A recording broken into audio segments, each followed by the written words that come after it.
ಇದು ಬಂದು ನಮ್ದು ಸೈಲೇಜ್ ತೊಟ್ಟಿ 3 ಇದೆ. 3ರಲ್ಲಿ ಯಾಕೆ ಇವಾಗ ಮಾಡ್ತಾ ಇಲ್ಲ ಅಂದ್ರೆ ನಮ್ಗೆ ಗೊತ್ತಾಗ್ಲಿಲ್ಲ ಫಸ್ಟ್.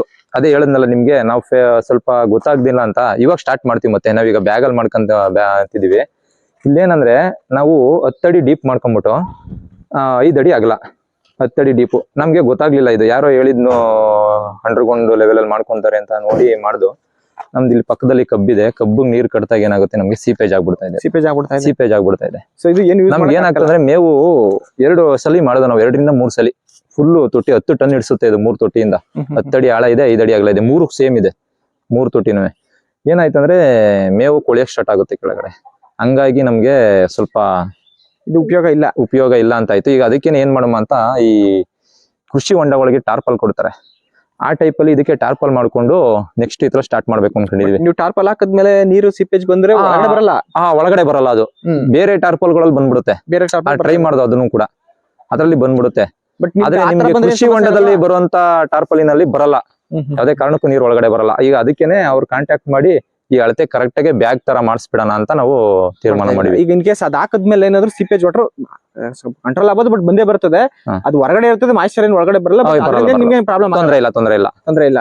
ನಮ್ಗೆ ಹೊರಗಡೆ ಏನಾರ ಇರ್ಲಿ ಅದು, ಬಟ್ ಒಳಗಡೆ ಬರಬಾರ್ದು. ಒಳಗಡೆ ಬಂದ್ರೆ ಮೇವು ಹಾಳಾಗ್ಬಿಡುತ್ತೆ. ಈಗ ನಿಮ್ಗೆ ಈಗ ಅದನ್ನ ಕುರಿ ತಿನ್ನಲ್ಲ, ಆರೋಗ್ಯ ಹಾಳಾಗ್ಬಿಡುತ್ತೆ. ಒಳಗಡೆ ಎಲ್ಲ ಬೂಸ್ಟ್ ಕಟ್ಬಿಡುತ್ತೆ. ನಿಮ್ಗೆ ಮೇವುಂದ್ ಏನಾದ್ರು ಈಗ ಸಮ್ಮರ್ ಅಲ್ಲಾಗ್ಲಿ ಬೇರೆ ಕಡೆ ಬೇರೆ ಟೈಮ್ ಅಲ್ಲಿ ಯಾವಾಗಾರು ನಿಮ್ಗೆ ಮೇವುಂದು ಏನಾದ್ರು ಸಮಸ್ಯೆ ಆಗಿದ್ಯಾ? ನಿಮ್ಗೆ ಸಮಸ್ಯೆ ಆಗೇ ಮಾಡ್ಕೊಂಡಿದ್ದು ನಾವು ಮಾಡ್ಕೊಂಡು, ಬಟ್ ಅದ್ ನಮ್ಗೆ ಗೊತ್ತಾಗ್ಲಿಲ್ಲ. ಈಗ ಮತ್ತೆ ಅದನ್ನ ಈಗ ನಮ್ಗೆ ಅದ್ರ ಅನುಭವ ಆಗಿದೆ. ಯಾರು ಕೂಡ ಈ ತರ ಅಂಡರ್ಗ್ರೌಂಡ್ ಅಲ್ಲಿ ಮಾಡಕ್ ಹೋಗ್ಬೇಡಿ. ಬಟ್ ಸೈಲೇಜ್ ಏನೇ ಮಾಡಿದ್ರು ಭೂಮಿಯಿಂದ ಮೇಲ್ಗಡೆ ಮಾಡ್ಕೊಳ್ಳಿ. ಭೂಮಿಯಿಂದ ಮೇಲ್ಗಡೆ ಮಾಡ್ಕೊಳ್ಳಿ, ಒಳಗಡೆ ಯಾವ್ದೇ ಕಾರಣಕ್ಕೂ ಮಾಡಬೇಡಿ. ರೆಡಿಮೇಡ್ ಇಲ್ಲ ಅಂದ್ರೆ ಬ್ಯಾಗ್ ಗಳು ಬರುತ್ತಲ್ಲ, ರೆಡಿಮೇಡ್ ಬ್ಯಾಗ್ ಯೂಸ್ ಮಾಡ್ಬೋದು, ಬಟ್ ಇಲಿ ತಿನ್ಬಿಡುತ್ತೆ ಅದನ್ನ. ಅದ್ರಲ್ಲೂ ಮೈನಸ್ ಪಾಯಿಂಟ್ ಅಂದ್ರೆ ಇಲಿಗಳು ಕಡಿಯುತ್ತೆ. ಅದು ಮೇವು ಸ್ಪೀಡ್ ಇರುತ್ತಲ್ಲ, ಕಡಿಯುತ್ತೆ. ಸ್ವಲ್ಪ ದೂರ ಮಾಡ್ಕೊಂಡು, ಅಂದ್ರೆ ಬ್ಯಾಗ್ ಆದ್ರೆ ನಿಮ್ಗೆ ಜಾಗ ಆಗಲ್ಲ, ಜಾಸ್ತಿ ಬೇಕು. 1 ಟನ್ ಬ್ಯಾಗ್ ಇದೆ ಇದ್ರಲ್ಲಿ ಬೆಸ್ಟ್. ಬಟ್ ಏನಪ್ಪಾ ಅಂದ್ರೆ ಭೂಮಿಯಿಂದ ಮೇಲ್ಗಡೆ ಮಾಡ್ಕೊಬೇಕು. ಇದನ್ನ ಗಮನಿಸಬೇಕು. ಅವ್ರಿಗೆ ನೀರಿಂದು ಈ ತರ ಪ್ರಾಬ್ಲಮ್ ಇಲ್ಲ ಬೇಕಾದ್ರೆ ಮಾಡ್ಬೋದು. ಹೌದು, ಯಾಕಂದ್ರೆ ನಿಮ್ಗೆ ಕೆಲವು ಟೈಮಲ್ಲಿ ಇಲ್ದೇ ಇರ್ಬೋದು. ಮಳೆಗಾಲದಲ್ಲಿ ಆಲ್ಮೋಸ್ಟ್ ನಿಮ್ಗೆ ಸಿಪೇಜ್ ಆಗ್ಬಿಡುತ್ತೆ. ಅವಾಗಾದ್ರೂ ನೀವ್ ಹೇಳುವ ನಮ್ಗೇನ ಇಲ್ಲಿ ನೀರ್ ಹಾಯಿಸ್ತಾರೆ ಅದು ಇದು ಅಂತ, ಬಟ್ ಬೇರೆ ಕಡೆ ಇರಲ್ಲ. ಆದ್ರೂ ಮಳೆಗಾಲದಲ್ಲಿ ಸಿಪೇಜ್ ಆಗ್ಬಿಡುತ್ತೆ.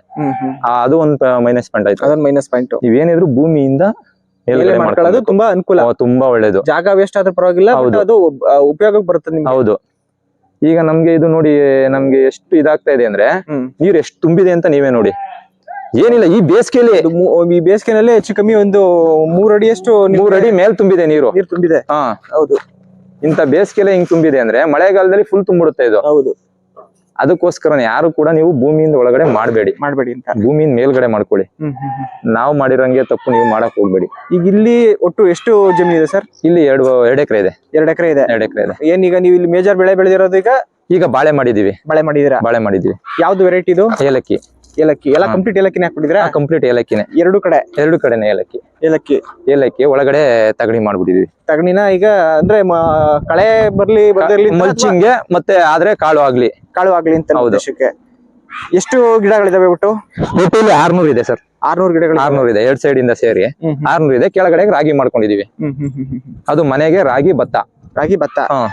ಬೇರೆ ಕಡೆ ಅಷ್ಟೇ. ಮನೆಗಷ್ಟೇ ಇಲ್ಲಿ ಬೆಳೆಯೋದು ನಾವು ಮನೆಗಷ್ಟೇನೆ. ಯಾಕಂದ್ರೆ ಇಲ್ಲಿ ನಾವು ಸ್ವಲ್ಪ ಆರ್ಗ್ಯಾನಿಕ್ ಕಂಟೆಂಟ್ ಮಾಡೋದು. ಹೊರಗಡೆ ಎಲ್ಲ ಸ್ವಲ್ಪ ಫರ್ಟಿಲೈಸರ್ಸ್ ಯೂಸ್ ಮಾಡ್ತೀವಿ. ಇಲ್ಲಾದ್ರೆ ನಾವು ಮನೆಗಷ್ಟೇ ಮಾತ್ರ ಮಾಡ್ಕೊಳ್ಳೋದು. ಇಲ್ಲಿ ನಿಮ್ಗೆ ಬೇಕಾದದ್ದು ಬಳಕೆ ಅಷ್ಟೇ ಇಲ್ಲಿ ಮಾತ್ರ ಬೆಳ್ಕೊಳ್ಳೋದು ನಾವು. ಅದನ್ನ ಕಂಪ್ಲೀಟ್ ಸಾವಯವದಲ್ಲಿ ಮಾಡ್ತೀವಿ ಇಲ್ಲಿ. ಇದು ಯಾವ ತರ ನೀವು ಗೆಡ್ಡೆ ತಂದ್ರ ಅಥವಾ? ಇದು ನಮ್ದೇ ಗೆಡ್ಡೆ. ನಮ್ದು ಇನ್ನೊಂದು ತೋಟ ಇದೆ, ಅಲ್ಲಿಂದ ಗೆಡ್ಡೆ ತಂದು ಹಾಕೊಂಡಿರೋದು.